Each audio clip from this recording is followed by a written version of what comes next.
Hello students, welcome to Rudra coaching classes. तर माझ्याकडे एक स्कॉलरशिपची प्रश्नपत्रिका आहे गणित विषयाची. आत्ता 22 फेब्रुवारी 2026ला जी स्कॉलरशिपची परीक्षा झाली त्याचाच हा पेपर आहे. त्यातला 70 नंबरचा जो क्वेश्चन आहे तो मी आज तुम्हाला सोडून दाखवणार आहे.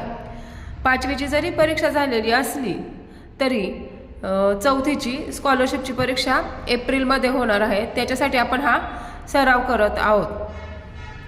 तर हा व्हिडिओ तुम्ही एकदम शेवटपर्यंत पहा. तर पहा, 70 नंबरचा क्वेश्चन काय आहे. 35च्या सर्व विभाजकांचा गुणाकार हा 35च्या सर्व विभाजकांच्या बेरजेपेक्षा कितीने जास्त आहे. तर याच्यासाठी आपल्याला काय करावे लागेल, आता 35चे फॅक्टर्स काढावे लागतात. फॅक्टर्स म्हणजेच काय, विभाजक. आता पहा, 35चे आपण फॅक्टर्स काढूया.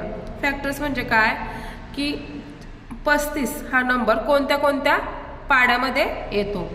तर 1 मध्ये येतो, नंतर 5, 7 आणि 35 हे झाले 35चे विभाजक. आता त्याचा गुणाकार, आता आपण त्याचा गुणाकार करून पाहूया. पहा, 1 5 5, 5 7 35 आणि 35 गुणिले 35, 35 गुणिले 35 म्हणजे काय, 35चा वर्ग. तर 35चा वर्ग आहे 1225. हे झालं 35च्या सर्व विभाजकांचा गुणाकार. आता आपण काय करू, बेरीज करू. तर 35 अधिक 7 42, 42 आणि 5 47, 47 आणि 1 48. तर ही झाली 35च्या सर्व विभाजकांची बेरीज. तर गुणाकार हा विभाजकांच्या बेरजेपेक्षा कितीने जास्त आहे.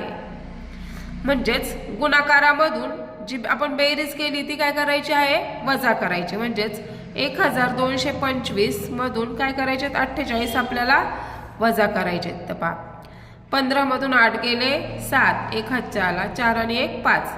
12 मधून 5 गेले 7, परत 1 हातचा आपण इथं खाली दिला. 2 मधून 1 गेले 1 आणि 1, 1177. तर 1177 उत्तर आहे का, हो आहे. तर हा व्हिडिओ